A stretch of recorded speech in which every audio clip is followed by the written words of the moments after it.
but so the Grand Inquisitor is kind of in the middle of the conversation that Alyosha and Ivan are having, and it seems so. You have the question of why would you have this order, or why would you believe in one who has sort of ordained the world to go this way? And at the end, Alyosha says, "Oh, you've forgotten him. On him is built the edifice, and that's because he's innocent and has sort of taken on all of the suffering of the whole world." And then the Grand Inquisitor is the address to that point that Alyosha made. It's sort of a reply in some sense. You can think of it as a reply. I think it's ultimately Ivan's reply. His atheistic. I mean, I don't know if he even calls himself atheistic. Really not, right? Just maybe a rebel, right? It's strange to characterize. Yeah. Yeah. So let's call him a rebel. It's his rebellious reply to Jesus Christ as the answer to his catalog of children's suffering, right? I have a bit of a question. How earnestly do we read the Grand Inquisitor as his response? Because even at the end of the Rebellion chapter, when he says, "Oh, I was waiting for you to bring him up. Oh yeah, I've got a response for him. You're sinless one." It reminds me of too many conversations I think I had in university with atheists or agnostic friends of mine who were just trying to entrap you. Oh, I've got the response here. Yeah. So that's why I even started reading this chapter with a grain of salt, thinking, okay, this is Ivan's response, but I don't know how much even he really believes this. Yeah. Or if it's very clever. It kind of goes back to where I think we were talking about this last podcast, where Ivan and Zosima are talking about his chapter on church and state. They're his article on church and state, and Zosima basically says the same thing. He says, "You don't even believe this. You just do this to distract your heart." And right? I think that's right. So just as it seems like what's being proposed here is a view of Christianity through the Grand Inquisitor that is about an idea. So it's like sort of making Christianity an idea, and so in some ways Christ isn't really that central to Christianity. All you really need is the idea of Christ, not Christ himself. And I think there's somewhere towards the end of this chapter that made me think that that's exactly what Ivan himself is thinking, kind of about his own view of things. So he's sort of toying with the idea: is this what I'm proposing here? That Christianity is just an idea that people have? Is that just my idea? Is that like sort of my ideology of things? And I think like my false understanding of Christianity or something. Well, yeah, kind of. I mean, you might think another way to put it would be: is rebellion or atheism, is that itself also an ideology that I have, that sort of is becoming the modern way to have this idea of Christianity. Now it's certainly unique and novel for the time, at least more so, more novel then than it is now. But I think he is sort of toying with this idea, and he's throughout the next. This is right before we started this. I think the next two chapters are significant because you kind of get into the mind of Ivan and you realize that he's kind of struggling with this idea that he proposes in the Grand Inquisitor, because at the end he says, I'm not really sure that it would be possible to really love without God, and yet I think I can still love the sticky leaves and what have you, because I remember you, Alyosha. You're the one that sort of gives me this.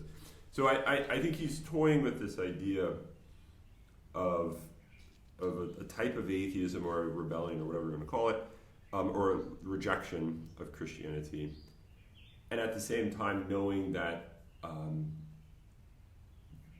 that way of life seems to be not practical. So just as his rejection of Christianity is a practical atheism, his sort of commitment to Christianity is also quasi-practical as well, because he sort of has this commitment to Alyosha. So I think he's torn. I don't know how the best way to put it, but he seems torn between do I really believe this or not? And you get that throughout all of his academic stuff. He seems torn whether this is really what I believe. Does this really express my thoughts or not? I don't know. So that's the sort of, if you want to call it, the upshot of this chapter was Ivan's left with unease about the whole situation. Well, I think it's which I think goes along with what you were saying. So he starts it kind of not really like, oh, I don't really believe this, but I'll say it anyway. But more like, I believe this, but in a mysterious, as we referred to the last time, in this mysterious way, it's unclear whether or not I actually really believe it. And he may never even specify to himself that I don't believe this, but he kind of more feels that he doesn't believe it than he ever like explicitly brings it up. Yeah, it kind of goes back to the end of chapter 3, which is the brothers make friends, where he says, perhaps I want to be healed by you, and then smiles suddenly, right? And so I think that there's something about him saying everything that he's saying before Alyosha, who he really maybe loves, right? I think I want to say loves, and maybe doesn't know what that means, because he wants Alyosha to sort of fix his unease, or not fix it, but maybe like have a response to why am I living in this, as Alyosha calls it this hell in your heart and in your head. I think he recognizes that's what he's living, and he wants Alyosha to, I mean, this is one possible interpretation, that he wants Alyosha to give him the response that makes him stop worrying about the idea of the Grand Inquisitor and the problem of freedom and the weak slaves of humanity. Yeah, so I don't know if you have the same book as 291. So like right at the end of the chapter, but after he ends the poem, I guess, he Alyosha says, let's see, this is right in the middle. The old man longed for him to say something, however bitter and terrible, but he suddenly approached the old man in silence and softly kissed him on his bloodless, aged lips. That was all his answer. And then what you have after that, Alyosha seems sort of perturbed by this. And Ivan says, the kiss glows in his heart, but the old man adheres to his idea. And you with him, you too, cried Alyosha mournfully. And then Ivan's like, look, don't get so uptight about this whole thing. This is just a silly poem. I'm just I'm just floating an idea out. Don't think this is like, to lose your life over. And then and yet he says he's going to kill himself. Yeah, right. But then at the bottom, Alyosha's response after Ivan tries to calm Alyosha down. But the little sticky leaves and the precious tombs and the blue sky and the woman you love. How will you live? How will you love them? And then that's the line with the hell in your heart. But it looks like just as the old man, the Grand Inquisitor, had this idea, Ivan himself has this idea that he's adhering to. And it looks like what Alyosha is saying is you can't live with that. That's only going to lead to death. Like that's going to be a unbearable type of life. And Ivan thinks, no, it's not. You can bear it with the strength of the Karamazov. Right. Right. Karamazov basis. Which is basically with the strength of sin, you can live to it. You just have to be an ardent enough sinner, and you can endure. Which is Fyodor, right? I mean, he almost is, as much as he hates his father, he almost is saying that that's the only way to live authentically, is to live this life of total debauchery and baseness, because maybe it's true to yourself, given this whole schema of what life is about, right? That the Grand Inquisitor sort of proposes. But I don't know. But of course, Alyosha is kind of the answer. But we should get into like what the Grand Inquisitor says, because just as I thought the rebellion chapter was like, gosh, I've had thoughts like this before. I got to think about this. So this one is very interesting, and to me it seems to hinge on an anthropology that assumes the weakness of man, right? And the inability of man to be able to take the dread gift, or however he puts it, of freedom. And I think, especially where he talks about, I'm really sort of disturbed by all of this, because it's hard to argue with this stuff. How he says, I'm trying to find the section where he talks about, so Christ comes and he has his elect and the few, the thousands but he doesn't love all the weak ones who can't take up the cross, basically. And that the Grand Inquisitor says, but I am the one who's going to love all of those whom you won't love. Yeah, the weak. Right?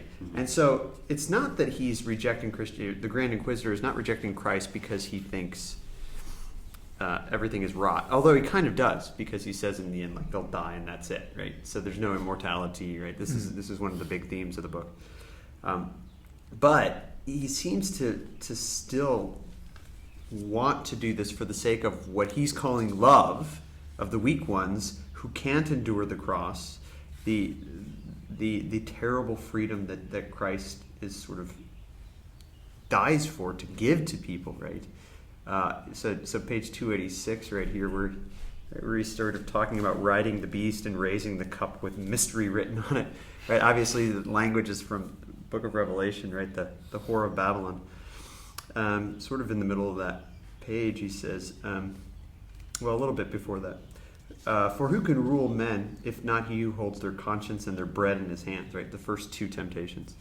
We have taken the sword of Caesar, and in taking it, of course, we have rejected thee and followed him. So he gets into this idea that he's sort of like Satan is the one who really loves, because he loves the weak ones. Moving a little bit further. And we shall sit upon the beast, raise the cup, and on it will be written mystery. But then, and only then, the reign of peace and happiness will come for men. Thou art proud of thine elect, but thou hast only the elect, while we give rest to all. Right? And so it's this idea that freedom is not a gift, because most people are slaves. And most people don't want freedom because it's going to lead them to kill each other. The only way to make people happy is to take away their freedom, and then they become free in their obedience to the ones who take their freedom upon themselves, right? Which Ivan takes as being sort of the... it's funny, three Catholics here talking, as being the hierarchy of the Catholic Church, right? Who's taking the freedom on themselves. But there is this, the way he kind of talks about what happens when you give everybody freedom, and he has this low view of man, which is very strongly based in original sin. I think about myself and my own low view of myself. The next page in the middle of it, he has this great line talking about complete submission and how that's the only thing that's going to bring them happiness. Then we shall give them the quiet, humble happiness of weak creatures, such as they are by nature. And so there's this idea that only the super strong can really take on freedom and live it. There's got to be a lot of Nietzsche behind. Not behind this, because Nietzsche. It was after, right? Yeah. But there's a lot of Dostoyevsky behind Nietzsche. Yeah, exactly. Or at least Dostoyevsky anticipated what Nietzsche was going to do, which I think is the entire de Lubac section in the Drama of Atheist Humanism on Dostoyevsky as prophet. But I don't know what you guys think of this. Like, isn't it true that we are indeed weak, and that the vast majority of people are in a sense sheep who, and I'm not necessarily not including myself in this here, who are incapable of living their lives in a way that they control themselves, let alone live authentically in the world. And it's so, in a sense, it seems like it is a gift to remove the burden, as he puts it, right? The burden of freedom from them, take it on their own backs for the sake of their own happiness, which is ultimately not real happiness, right? Because he says on the next page after that, beyond the grave they will find nothing but death, but we shall keep the secret, and for their happiness we shall allure them with the reward of heaven and eternity, right? Just so that they can be happy now. There seems to be, maybe I'm Ivan here, there seems to be something true in this explanation of man, and something, I don't want to use the word altruistic, but there's something loving in the way that the Grand Inquisitor is sort of explaining what he's doing for these people. Now, I don't think it has to be based in a rejection of immortality. I think it could be based in some sort of an understanding that, just this low anthropology, that man is incapable of this great gift. I don't know. I'm pontificating here. Well, it seems like you're either rejecting the idea of, say, Christ's divinity, which the Grand Inquisitor doesn't seem to do at all. There's Christ in front of him, and he still addresses him as the Son of God, albeit the less wise of the two in the temptation. But it's rebellion. It's not atheism. Exactly, right? Because in nowhere does Ivan say, I don't believe in God. I don't believe in who Christ is. But but he doesn't accept his world. He rejects his world. So you're so committed to an idea that you have, but it's an idea that seems to be rooted in compassion. And I think that's partly where he seems like, as a Russian atheist, he's very, very emotional. This is not, you can see that he's flirting with Western ideas, but he's not totally given over to just pure cold reason. He's really feeling his way through all of this. So it does seem like he is the more compassionate one, but this is assuming that we're judging the success in people's lives and their happiness based on their deeds, their acts, the outcomes, and that, well, just like Ivan has a personal encounter with Christ through Alyosha, but chooses to hold on to as ideas. It's sort of daring him, maybe you can heal me. Yeah. So the Grand Inquisitor has a personal encounter with Christ and just talk, which I think we can all identify with in prayer. So I don't know. I'm highly skeptical that. How do you measure success? If success is you give everybody freedom and they choose to do the right thing and there's the right outcome, but there's no real encounter with God. I mean, maybe I'm looking for. Maybe I'm doing what Ivan's doing, and I'm expecting an answer that's not a kiss. What you want? Ivan's looking for a logical response to a theological problem. He's saying, "What's 2 + 2? Blue." It seems that's what I got through all of Rebellion and this was. It seems very clever, and I think the fact that Ivan is still steeped in the tradition of the faith enough to make this critique from within, it seems, right? Where I think a lot of modern atheism just makes the critique entirely from without, because it doesn't even enter in. He's entering in and seems to be, knocking down the walls from the inside, which is all the more devastating. So when I was reading this, I was thinking, so what is freedom? what is freedom for?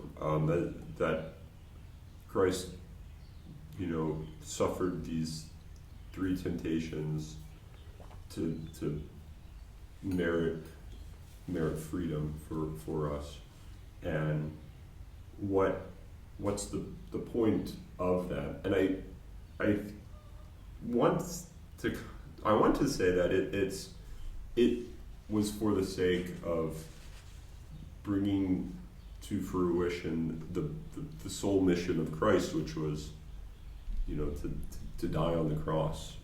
And so that means that freedom is for the sake of being able to love. It's being able to be compassionate. And it looks like what the Grand Inquisitor is suggesting is, no, you can be compassionate without freedom. You actually don't need freedom in order to truly suffer for another, or to love another, or what have you. And so I think it's kind of proposing, is it possible to love without Christ? And it looks like the Grand Inquisitor is saying, sure it is. And in fact, Christ kind of gets in the way of actually people being able to love. Mm-hmm. Where it looks like Alyosha, at the end of the chapter, is saying, no, it's not possible to love without Christ. This is, how will you love them that seek leaves and the women, yada yada. And so I think, woman, not women. well, I don't want to get to the Karamazov. I was making the whole thing generic. A little particular to the journey. It's an induction. It's a good catch. So I'm inclined to think that this is a proposal of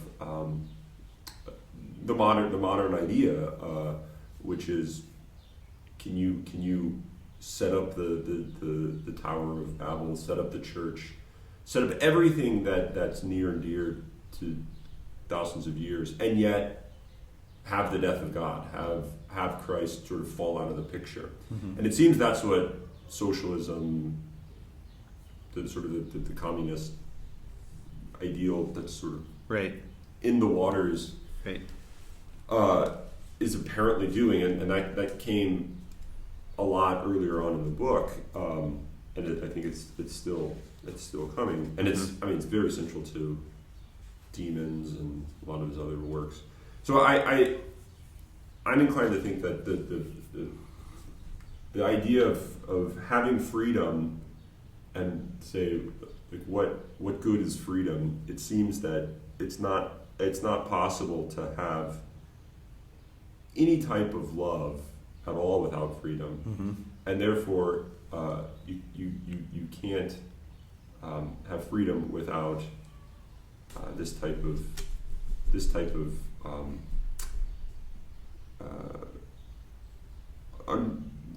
Christ undergoing the temptations and what have you. So it looks like Christianity is the only way to be free. It seems. And therefore, the only way to love. And the only way to love. And therefore, the only way to really be happy. But who needs love when you can have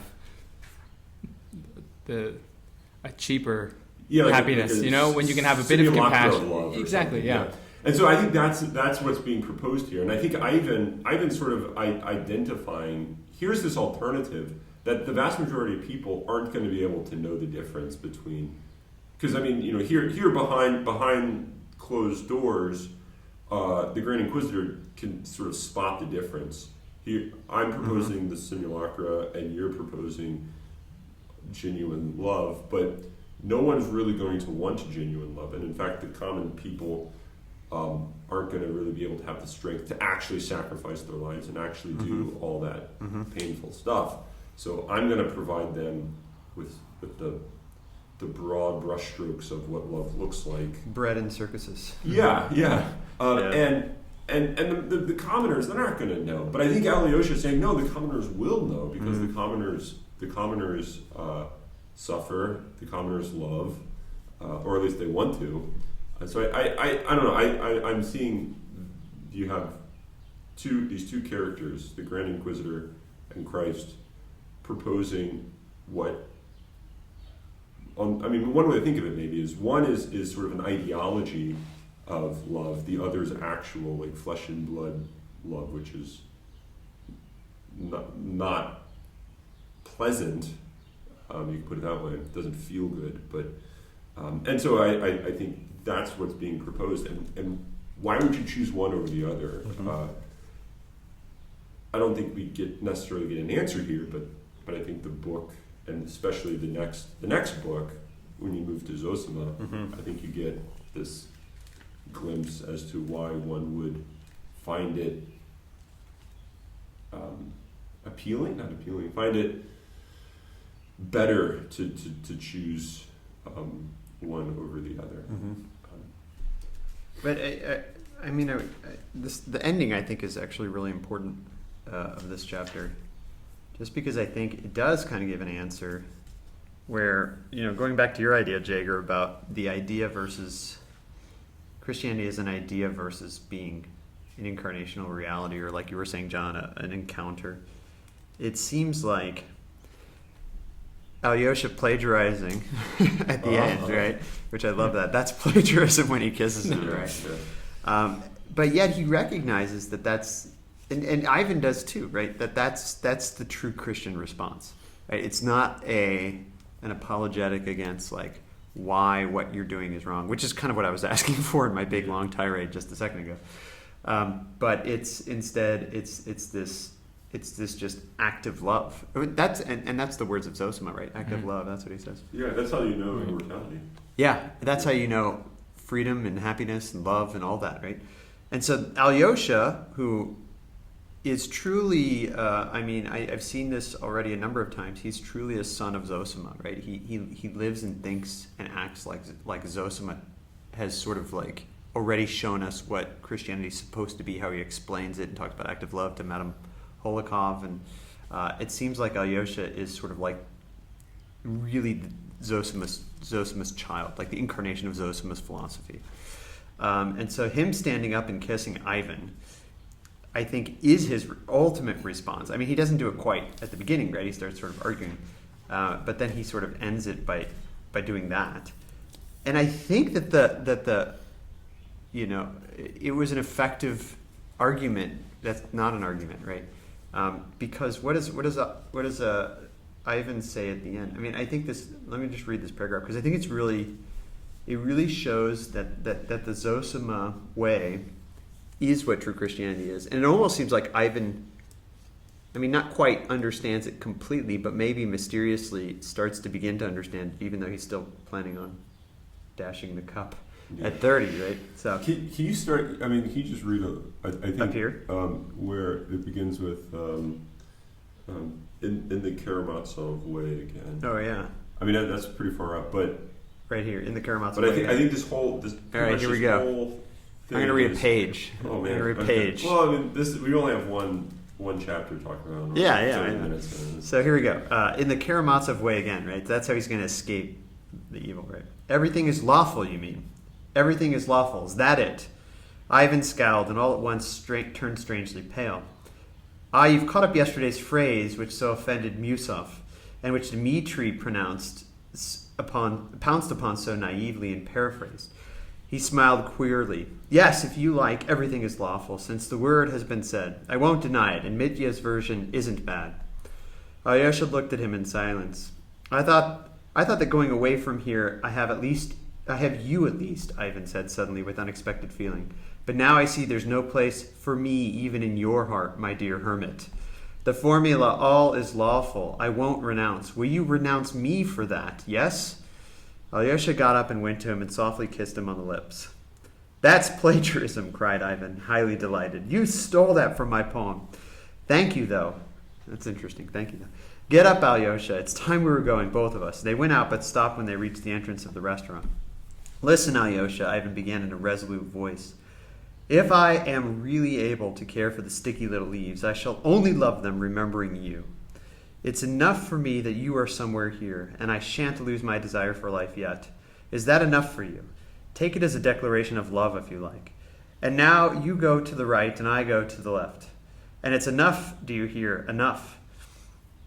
I mean, even if I don't go away tomorrow, I think I certainly shall go. And we meet again. Don't say a word more on these subjects. I beg that particularly. And about Dmitri, too. I ask you specially never to speak to me again, he added with a sudden irritation. It's all exhausted. It has all been said over and over again, hasn't it? And I'll make you one promise in return for it. When at 30 I want to dash the cup to the ground, wherever I may be, I'll come to have one more talk with you, even though it were from America. You may be sure of that. I'll come on purpose. It will be very interesting to have a look at you, to see what you'll be by at that time. It's a rather solemn promise, you see, and we really may be parting for 7 years or 10. And then he sends him off to Zosima, but he does ask him to kiss him once more. Yeah. Right? So I think, and maybe you have stuff to say about what's before this, but I think the last words of Ivan here are really important, because he says, yes, I can love the sticky leaves, but only remembering you, and that somehow it's Alyosha that is the answer to the entire diatribe in the last 2 chapters, Rebellion and the Grand Inquisitor, and that he even says it's a declaration of love to Alyosha, right? He's saying, I love because of you, because of who you are. And then he makes this I think even more revealing solemn promise that when I'm at 30 and I'm about to basically end it all, I promise I'll find you wherever you are and we will talk one more time. Basically, like about real things, like he says all Russians do. Always stupidly. Stupidly is better, though. Real Right? thing than a stupid fashion. Yeah. So he has this idea that when he decides he's going to kill himself, he's going to talk to Alyosha once more.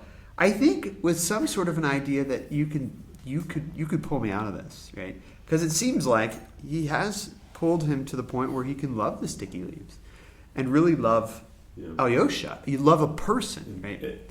So, I mean, you've been waiting for me to say this, I'm sure, but this reminds me of Plato. Very, I had to bring it in. But so where you have. So wait. The Plato podcast turned into the Dostoyevsky podcast. Now the Dostoyevsky podcast is turning into the Plato podcast. Yeah. Okay. Yeah, no, that's right. That's a good point. But so towards the bottom of 292, where you just read, if I am really able to care for the sticky little leaves, I shall only love them, remembering you. And this is a huge theme throughout Plato's works, the idea of the remembrance of the forms. You don't really come to know the forms. You sort of always know them, and that the things you see and that you start to make sense of remind you of a higher truth that you kind of have always known, just sort of lost sight of. And so the stuff before you is like a mirror of a higher, truer, realer world. And I think what you have here is this is apparently an admission of theism here. I think the fact that Ivan is able to love the world because of Alyosha is to say he's able to love the world because of Alyosha's love of the world, which is because of Christ's love of the world, right? And so or actually Zosima's love of the world, which is. So I think what you sort of have, and now Ivan of course isn't saying this, but I think there's apparently nothing that says you have to be able to perfectly articulate what's behind this love in order for you to accept it or live by it. And I think what you kind of get is at least the openness to living in this way by Ivan, and that's has nothing to do with the ideas of Christianity. It just has to do with this one person that's before him, and it's the way of Alyosha, which seems to be the way that he is open to, and it seems that this has been shown him, and everything can be made sense of through a remembrance of him, Alyosha. And Alyosha's going to say, yeah, but I'm just doing this because Zosima. It was made sense to me by Zosima. And Zosima, as we'll see, is doing it because it made sense to him by his brother. And so I think what you have is this life of love being passed down, and so the world is making by sense. encounter. Yeah, and so it's always within this mystery about, I'm not exactly sure what's really behind this, but what's right in front of me is what makes sense of it. It sort of opens me up to this much more mysterious way of living. I don't know. So it seemed that it was a an admission in some sense of love, which is ultimately an admission of Christ. I mean, if God is love, then it turns out. I think this paragraph that he said, where he almost challenges Alyosha to give him a final answer, right? And he says, "Look, you're going to have to reject me because I don't accept what you accept. So you have to reject me." And the only thing he does is what Christ did to the Grand Inquisitor, right? Right. But it's interesting the way that he says it, right? I see there's no place for me even in your heart. But I don't think he thinks that. I think he's saying that to get a response from Alyosha, because if you even the way that he asks the question at the end, the formula, all is lawful, I won't renounce. Will you renounce me for that? Yes. I mean, even that, like, there's probably a grammatical term for this, John, you would know, right? Where you ask a question and you assume a certain response. You know what I'm talking about? Where you assume yes or you assume no, right? Sure. I know that there's like specific Latin constructions in that, and you know like 50 languages. So. Right. You might be able to recite this in Russian for us, actually. But how he assumes this, like, he says, will you renounce me for that? Yes. But I wonder what that yes means. Like, it's almost like, I hope you don't say yes. Because if you don't say yes, then it's almost like he has hope that the diatribe of the last two chapters is actually false. And the fact that Alyosha does the kiss, it seems to be, like you said, an admission of love.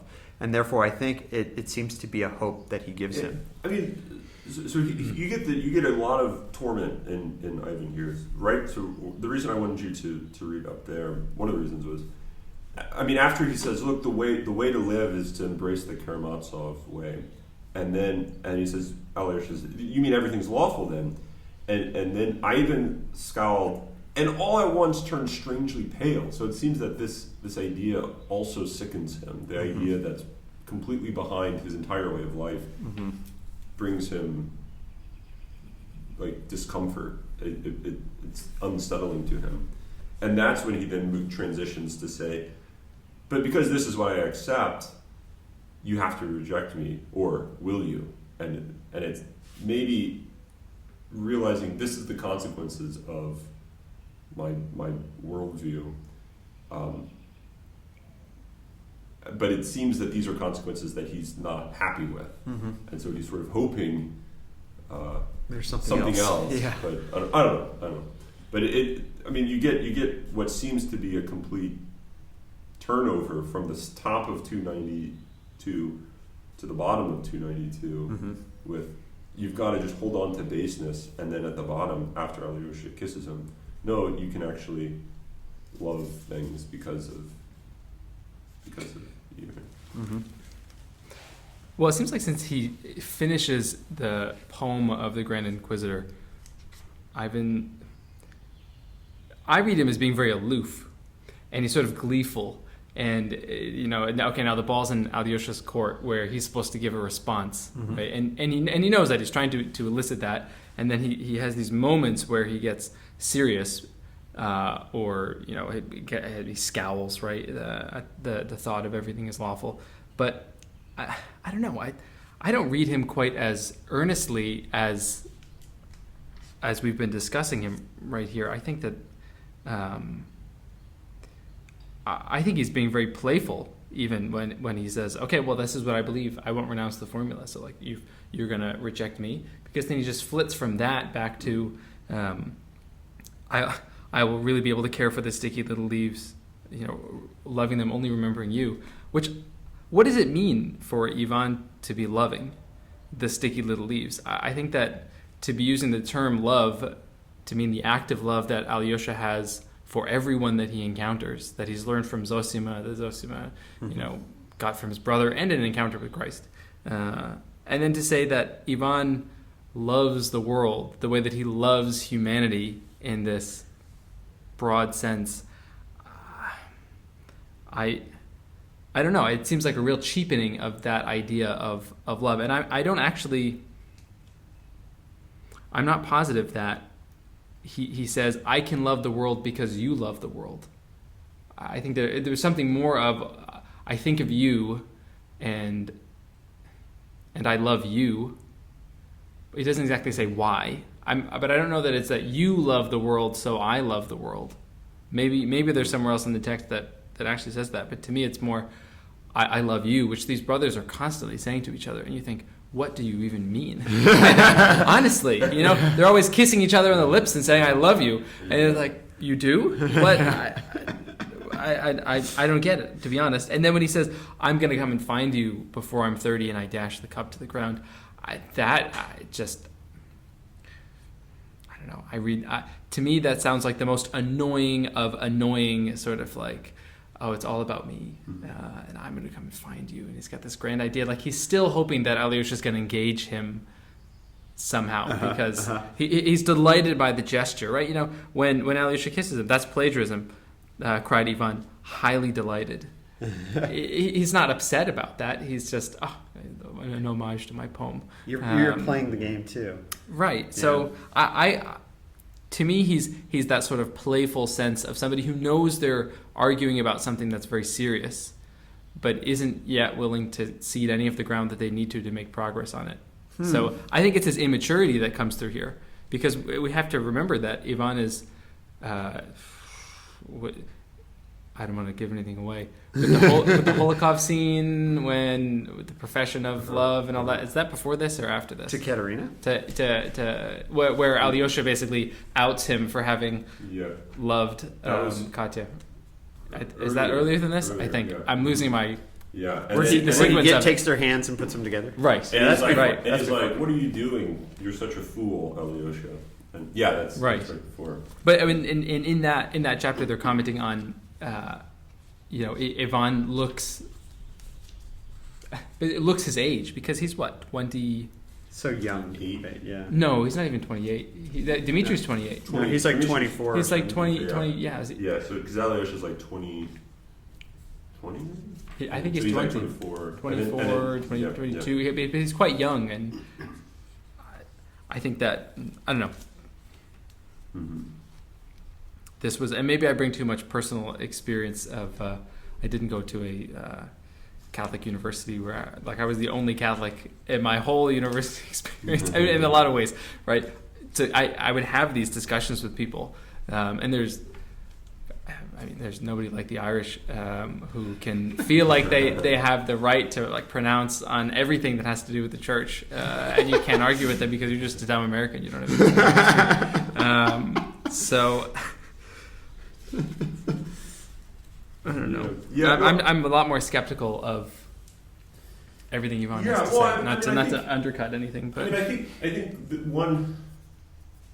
I think this is on purpose. So we mentioned this at the very first thing we said about the book was that this is the favorite novel of the greatest modern atheist as well as the greatest modern Christians, right? Which is a great accomplishment of Dostoyevsky, is that you can have the exact same plot be one which the most ardent atheist sees as sort of the grist to the atheist charge or mill, and the that's exact same plot is sort of the motivation behind Christianity itself, it seems, but it all sort of is in how it's read, and I think that is partly what might be at stake in this whole thing. You see one and the same reality, but different people. You don't see one. You look at the same appearances, and one person sees one reality there, and the other sees a different reality there, and so that this came up a little bit in actually not even his paper that he discusses with Zosima, in Zosima's cell. But I'm inclined to think that Ivan is, he's sort of in jest, but he's also greatly pained by these real questions, and yet he's sort of pained because he doesn't really think they can really be answered, and so he doesn't want to put too much weight into it. But yet at the same time, I do read him as legitimately being concerned with only one person, at least here, and that's Alyosha. Alyosha seems to be the only person that sort of has any place in his heart. Everyone else is just kind of there, and I mean, I don't want to say too much, but in the Zosima chapter, I think what's being proposed is that's enough for the entire world to be redeemed for Ivan, is to have one individual in that person's life which is capable of being loved by that individual. That then means that the whole world can then be seen and sort of restructured, so to speak, for that person in a completely different light. And it looks like Ivan, of course, isn't doing that here, but he's at least open to that. I don't think that happens until, like, well, I don't want to say if it happens or not. Okay, sorry, but okay, all right. But yeah, but it looks like I take this as Ivan actually does love Alyosha, but he doesn't really think there's too much involved in that, except on your idea there is the possibility of me loving things. Whether that's going to actually happen or not, who knows? But you'll be with me. I'll sort of always be thinking of you. Maybe that's why he's like, I'll come and see you. And I kind of joking, but I take it as he's legitimately concerned with Alyosha and his place in Ivan's life, which I don't know. Maybe that's giving Ivan too much seriousness. But given the conversation he has earlier with Zosima, I took him as earnest, and so I don't know. I'm inclined to think the vast majority of this might not be that earnest, except at the end here when he sees how serious Alyosha is about this. That kind of affects him. I don't know. Yeah, I mean, I can totally see the way you're saying it too, John. But even if it's that way, I still think that there's a glimpse of serious hope, because there's continually glimpses of seriousness in Ivan. Sure. And hope that there's an answer to his question of rebellion, which goes back, like you were saying, Andy, to the Zosima section where he everybody kind of is weirded out, not weirded out, but they're like surprised at his sort of like clinging to Zosima, talking about how he's doing all this and he doesn't really believe any of the stuff he's writing in the magazine articles. Then there's the weird smile that he gives and says, or there's a weird smile at some point, I don't remember, but I remember Alyosha noting it and thinking, I've never seen him look that way before.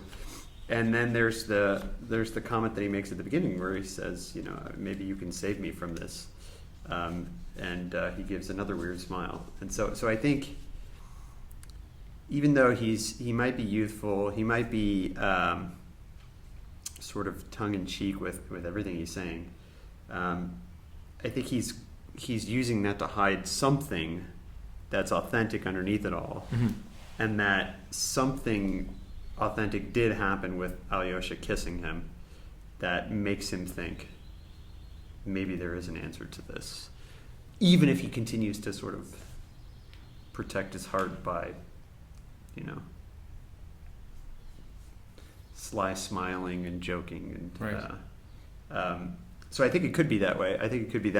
But I think either way there's going to be some glimpse of hope, I think, that's happening in Ivan. At least that's the way I'm taking it here. Mm-hmm.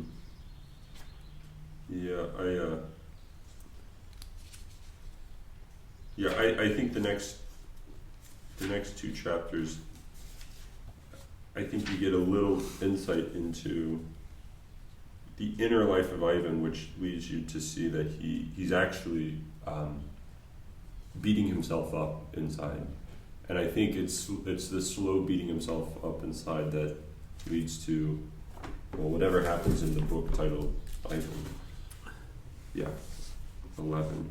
And so I think you only get, I mean, this is, I know jumping ahead, but you only get to these events by like the slow, like, I'm being in jest, but at the same time realizing there's something that I'm hiding by being in jest. Oh, absolutely. Right? Yeah. So I think that's he's kind of definitely like has this. I know I'm not being sincere with myself, but I also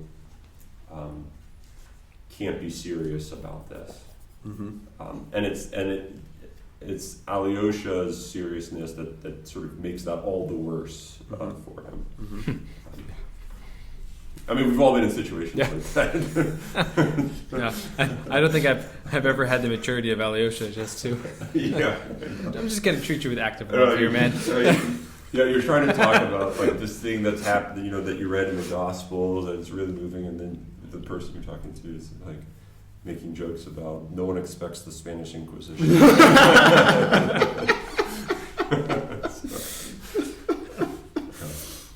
Yeah, I don't know. But I don't know. I think that the there's a complexity inside Ivan that I don't think rules out either of these readings. And I kind of I tend to interpret him way in one way, and it's probably to the fault of taking him too serious. But that would also then undermine what's to come. I don't want to reveal too much, but I think it helps to interpret what's here by some insight of what's going on. Okay. There's turmoil in his life, put it that way. And I don't think that would make any sense without there being the seeds of turmoil early on. So I don't know. I'm also glad that Alyosha explained that not all of Rome is like this. Yeah. Just the worst parts. Just the Jesuits. Just the Jesuits. Well, no, but it is interesting. I actually found that comment interesting. Where this is page 289. He says the whole poem's absurd. Your poem is in praise of Jesus, not in blame of him as you meant it to be. And who will believe you about freedom? Is that the way to understand it? That's not the idea in the Orthodox Church. That's Rome, and not even the whole of Rome. It's false. Those are the worst of the Catholics, the Inquisitors, the Jesuits. But there's a recognition that no matter what beef the Orthodox has with Rome, with the West, not all people in the West are like this, right? And I think, us in the West here should think the same way about the East. Like, no matter what beef we have about the East, not all people in the East are like the sort of caricature of the East that we have for them. That there's real, authentic Christianity being lived in this, and that's true in Protestantism and everything, right? And I think there's something that Alyosha sees about living love that's possible in Christianity. Even in sort of a messed up environment, which I guess is kind of the world, right? So I appreciated that he said that, and sorry for all those Jesuits out there.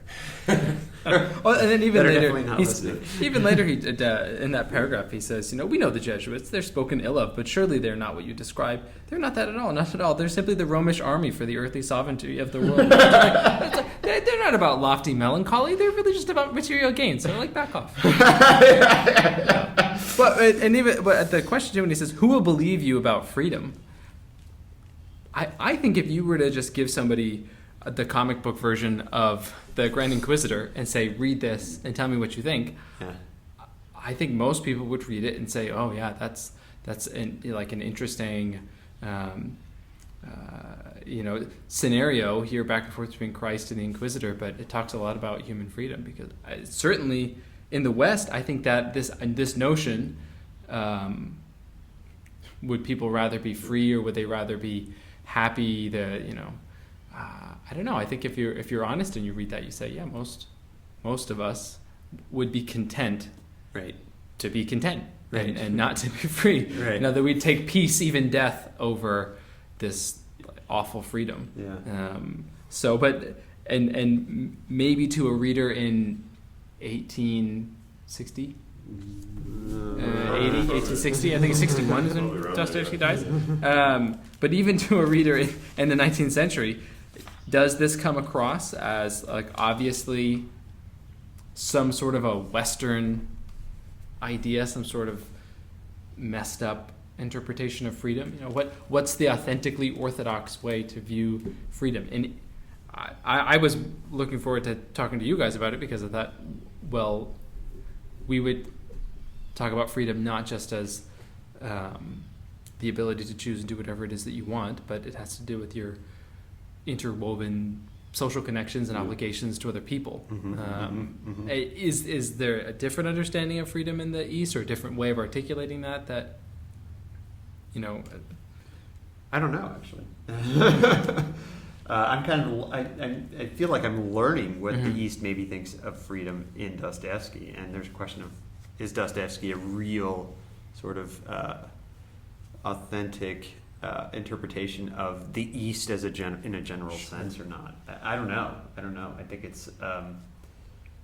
it's kind of interesting, and I also think that actually nowadays in the West, this question of what is freedom has come up way more. And that what Dostoevsky is hinting at is what a lot of Westerners are wondering about too, whether freedom is not this, you know, if we want to say that the modern project, the liberal state and its own understanding of freedom, right? The liberal state, right? That it's failed, right? Is it because of a false understanding of freedom? And I think, you know, people like, you know, I mean, look at the Second Vatican Council's Declaration on Religious Freedom. Look at all sorts of questions of what does it mean to be free today, like the Schindlerian books. I mean, D.C. Schindler is all about this. Luigi Giussani, Community and Liberation, right? I mean, there's a huge question of what is freedom, I think, in the West. And I think it's asking something along the lines of what's happening here. So I don't know the East, but I think the West is definitely asking this question of what is freedom, and is it a good thing? And if it is, and if it is in a sense very central to Christianity, which the Grand Inquisitor seems to be, the whole chapter seems to be assuming, then it must mean something more than mere arbitrary, nihilistic, choosing between Coke or Pepsi. Right? It's something much more drastic than that. Right? But I don't know. Jagger, you got any Eastern perspective on this? No, I don't think so. Yeah, I find the discussion of freedom in Dostoyevsky seems to be, it's hard to say whether it's an Eastern like Eastern versus Western thing, or if it's a modern versus pre-modern, or even beyond modern. Yeah, thing. And so I mean, there's a lot of ways there's a lot of variables in the conversation on freedom in modernity, because so much is sort of so much is up in the air that it's hard to say, is this an Eastern view? Is this just a pre-modern view? Is this a postmodern view? Because especially in Dostoyevsky, you get, I mean, strange sort of, at least a lot of people, unique theology, unique philosophy, but at the same time, it's apparently has ties with like the tradition, and yet a lot of people don't think it's the tradition, and it's engaged. I don't know. So there seems to be a lot at stake. So I don't know if reading Dostoyevsky is the best. I think here's a proposal of Russian 19th century Russian understanding of freedom. Yeah. Yeah. Yeah. I mean, I don't know. Because at least in much of his books, he seems to be saying the Russian way, at least for a lot of Russians, has ceased to actually be Russian. That's partly what he seems really annoyed with, is that Russians have given up on the Russian way. It's usually the Germans' fault too. Yeah, Dr. Hetchenstuber. I can make nothing of it. I can make nothing of it. That's deliberate throughout the whole thing. Well, but it's also true with, I mean, and this is, Dostoyevsky again is a prophet, right? Because what happens in Russia is Marxism, which is German, right? And so the Soviet Union is, in a sense, the Marxist project, which is an import. Right? It comes from the outside. But well, that about does it. Besides the question of whether or not the Masons are trying to do the Catholic thing, but we won't get into that. That is also. We'll save that for another day. But we'll end with some more of the good stuff.